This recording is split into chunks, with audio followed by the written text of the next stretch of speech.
पिछली वीडियो में हमने आपको कांस्टेंट एट्रीब्यूट के बारे में बताया था। आज हम आपको यहाँ पे बताएंगे कि what is a constant function.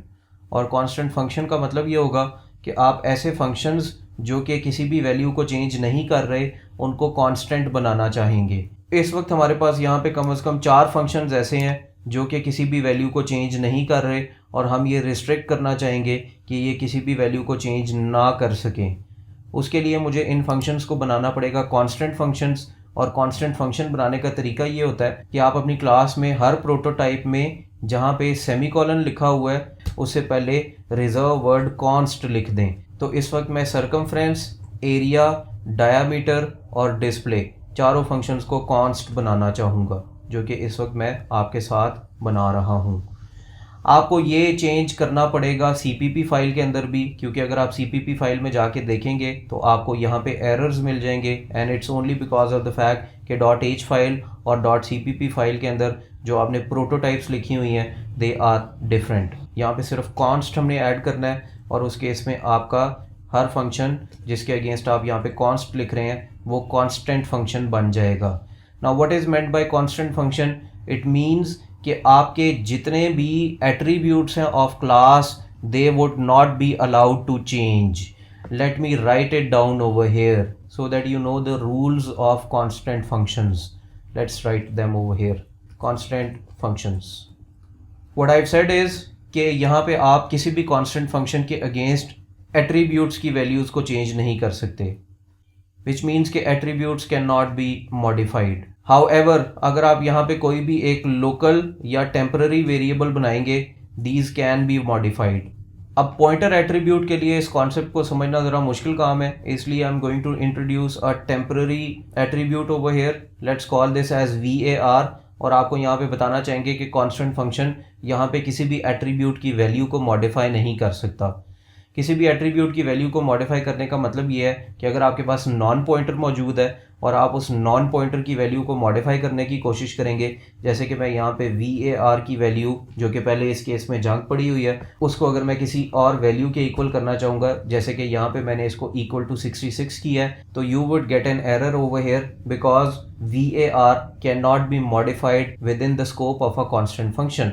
Let's run this program to see this concept. जब मैं इसको रन करूँगा तो you get an error which means कि it's not possible to change the value of an attribute within the constant function.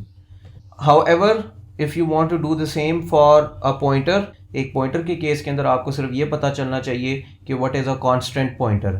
A constant pointer is such a pointer which is pointing to the same memory. अब यहाँ पे हम उस particular pointer की memory को नहीं change कर सकेंगे। जैसे कि मैं यहाँ पे अपने इस function के अंदर मेरे pointer radius को अगर new memory allocate करने की कोशिश करूँगा तो इट वुड मीन कि मैं अपने पॉइंटर के अगेंस्ट मेमोरी को चेंज कर रहा हूँ, which is again not allowed. मैं इस VAR इज इक्वल टू 66 वाली वैल्यू को डिलीट करके इस प्रोग्राम को चलाना चाहूँगा तो आप देखेंगे it would again result in an error because now I am pointing my pointer to another memory. क्योंकि ये एक कांस्टेंट पॉइंटर के तौर पे ट्रीट होगा इस फंक्शन के स्कोप में, तो मैं यहाँ पे इस पॉइंटर को किसी भी और मेमोरी को पॉइंट नहीं करवा सकता।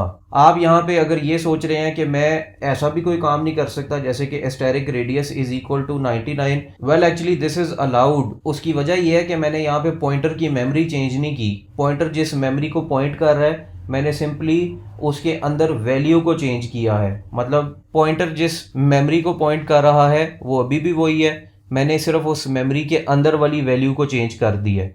यहाँ पे आपको डिफरेंस पता होना चाहिए between a constant pointer and pointer to a constant. यहाँ पे मेरा पॉइंटर जो है वो किसी कांस्टेंट को पॉइंट नहीं कर रहा, वो एक वेरिएबल को ही पॉइंट कर रहा है, जिसका मतलब है कि पॉइंटर जहाँ पे भी पॉइंट कर रहा है मैं उसके अंदर वाली मेमोरी को चेंज कर सकता हूँ। तो this is why you would see कि this statement results in an error. However अगर मैं स्टेटमेंट को डिलीट करके यहाँ पे asterisk radius is equal to 99 करूँगा तो यहाँ पे मैंने पॉइंटर को अभी भी उसी मेमोरी के ऊपर पॉइंट कराया हुआ है जहाँ पे वो पहले पॉइंट कर रही थी, मैंने सिर्फ उस मेमोरी के अंदर वाली वैल्यू को चेंज कर दिया है।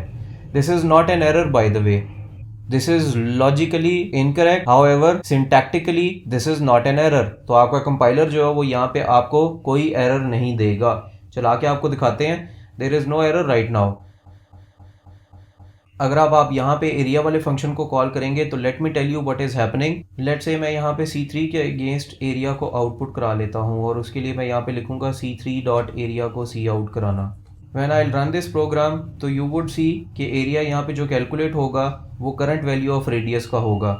तो the output that I get in this case of area is this one, end of course ये रेडियस की वैल्यू 2.79 के अगेंस्ट नहीं हो सकता। इस केस में आपके कंपाइलर ने जब C3 के अगेंस्ट एरिया वाले फंक्शन को कॉल किया है तो it has first of all change the value of radius to 99, और इसने यहाँ पे जो वैल्यू कैलकुलेट की है उसको हम आपको कैलकुलेट करके दिखा देते हैं। That is 99 multiplied by 99 multiplied by the value of pi which is this one. तो आंसर जो आएगा आपके पास दैट इज़ 30790, जो कि हमारा कैलकुलेटर कह रहा है, और हमारा कंपाइलर भी इसके करीब करीब ही 3080 समथिंग वैल्यू दे रहा है। यहाँ पे वैल्यूज़ का डिफरेंस सिर्फ और सिर्फ इसलिए आ रहा है क्योंकि आपका कंपाइलर पाई की कोई और वैल्यू ले रहा है और यहाँ पे बिल्ट इन कैलकुलेटर के ऊपर पाई की वैल्यू डिफरेंट है which is 3.14159 and so on.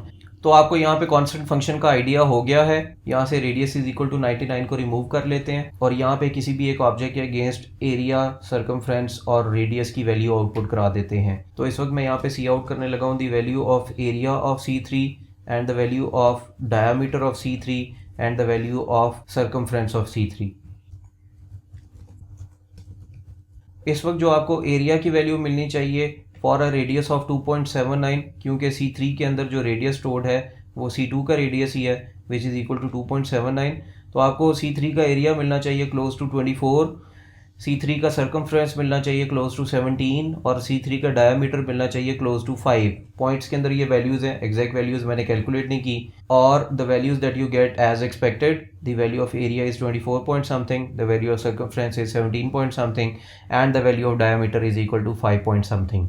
तो आज की वीडियो में हमने ये सीखा है कि आप ऐसे फंक्शंस जो कि किसी भी वैल्यू को चेंज ना कर रहे हों या आप चाहते हैं कि वो किसी एट्रीब्यूट की वैल्यू को चेंज ना कर सकें, उनको आप हमेशा बनाएंगे as constant functions. Thank you very much, see you in the next video.